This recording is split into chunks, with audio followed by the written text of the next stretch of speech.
Hi, I'm Dwight Agnor, and welcome back to Mila for Dummies Part 3. What I want to cover in this section is very important to you. It's the most often asked questions that you get. You know, Mila is new. People don't know about it, and they have honest and sincere questions. It's hard for them to comprehend that a food like this can do the kinds of things that we say it can do. So listen carefully. These questions will be asked, and you need to answer questions. Now, before we go there, I want to say that some people are just rude, some people are hard-headed, some people are argumentative. It doesn't matter what you give them as an answer, they're just going to argue. When I find that people are just going to be negative about this and they're not open to it, I just move on. You should too. Again, we're not here to sell Mila, we're here to share it. So once somebody has a closed mind and starts to be obstinate, just walk away and go to someone else who does want to feel better and have the world's most nutritious food. Now, the most often asked question that I get is, where's the clinical studies? Where's the proof? What is this? What am I eating? Good question, fair question. Let me explain that this is food. Let's start back at the very beginning. 500 years ago, the Aztec Indians used to live on this. It's called Salvia hispanica L seeds, right? Now, that's chia seeds. Now, don't get that confused with the normal chia seeds out there. There's about 150 varieties of chia.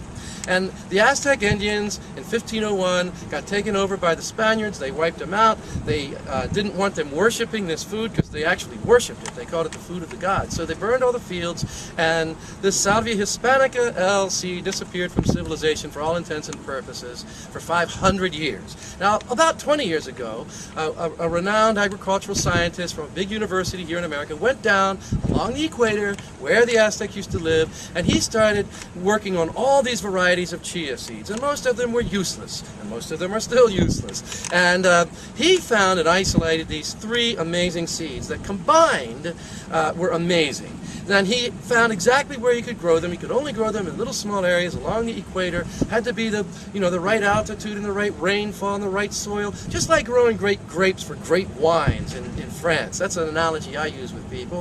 If you get a $100 French red wine from some great grape in the greatest wine district in the world, what makes it great? It's the soil and the altitude and the water and the grape and all of that. So if somebody said, hey, I don't need a $100 bottle of wine, I can go to 7-Eleven and get a bottle of red wine for $5, that's kind of a silly thing to say, right? So a couple of years ago, there was hardly anything on the internet about chia. So if you go to Google chia now, you got people on the internet that'll try to sell you bags of chia real cheap, and they'll claim it's the same stuff. It's not. So Dr. Coates took these three seeds, and he found out exactly when to harvest them, how to do them, how to hand clean them, and he devised a way to micro-slice them so all the oils were available. Anyway, he took all of that research, and a lot of it he kept to himself. It was proprietary, and a lot of it he published in a book. This is the only definitive book on chia in the world. It's called Chia. It's written by Dr. Coates. Then Dr. Coates went to the FDA with Mila, and he said, here's my research, and here's the seeds. Here's all my research on the seeds. This is Mila. Well, the FDA already knew about everything in here. See, all we talked about is omega-3s, but the truth is it's not just the omega-3s here. There's a lot of fiber. Most Americans only eat 10 grams of fiber a day, for instance. There's 5 grams of fiber in every scoop of Mila. So just by adding this to the average diet, you've increased their fiber by about 50%. That's huge, right? And there's also phytonutrients. That's the plant-based nutrition, like vegetables we're supposed to eat so much of that we rarely do. Antioxidants, you know all about that, for anti-aging, etc., etc. There's also a lot of protein and calcium and all kinds of goodness in here. I won't bore you with the details. Well, the FDA's already studied all of those things. You know, hey, we know what calcium does. Hey, we know what protein does. It's a raw whole food.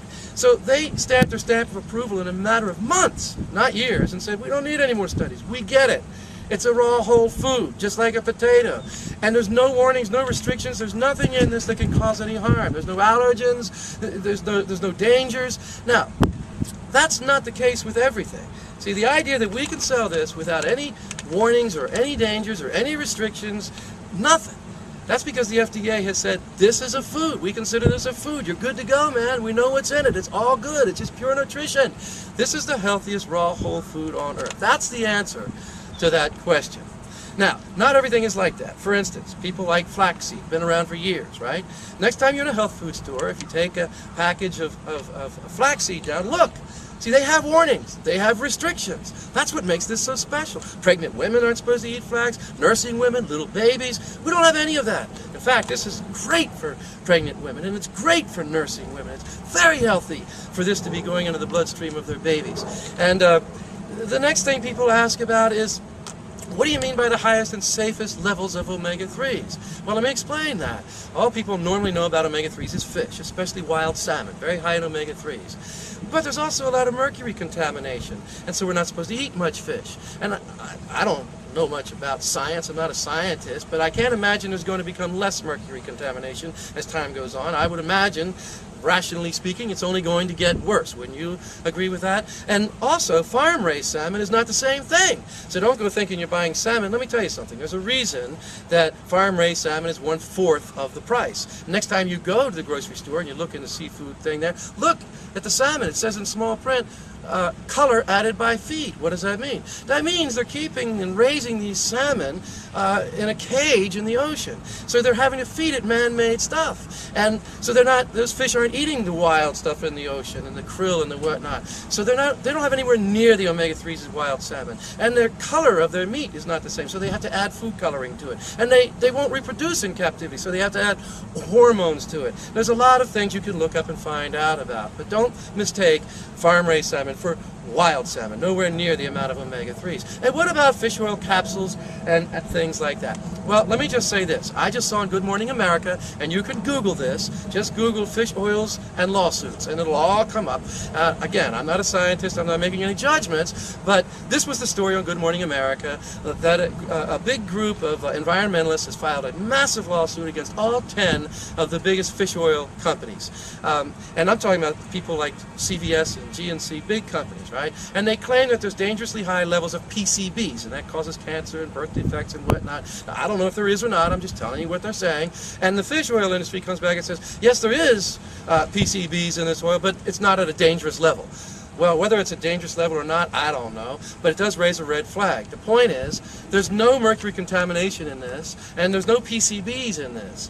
And it is the highest levels because gram for gram, there's 8 times more omega-3s in this than there is in wild salmon. And there's no danger, see? So it's the safest one. There's no PCBs, and there's no contamination, there's no warnings like there is with flaxseed oil and all of that. Now, what do we mean by the best delivery system? This is very important.